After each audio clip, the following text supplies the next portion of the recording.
Welcome to Penrose Learning, where we make understanding easy. In this video, I will explain how to open an LLC in Connecticut, a streamlined process that empowers your business. Forming an LLC provides crucial personal liability protection, separating your personal assets from business debts.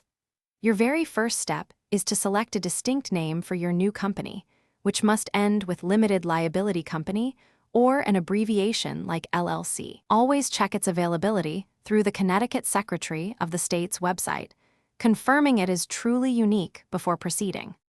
Once you have a unique name, consider reserving it for up to 120 days by filing a name reservation application. Next, prepare your certificate of organization, which is the foundational document for your LLC.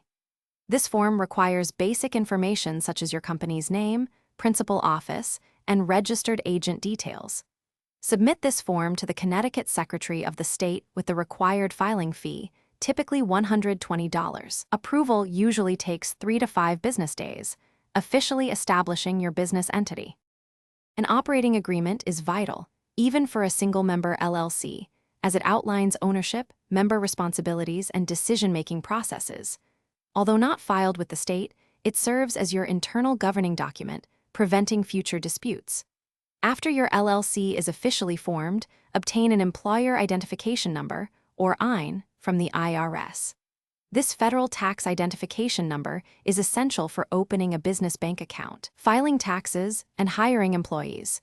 It is a quick and free online application. Every Connecticut LLC must designate a registered agent who has a physical street address in the state, not just a post office box. This individual or company receives important legal and tax correspondence for your business.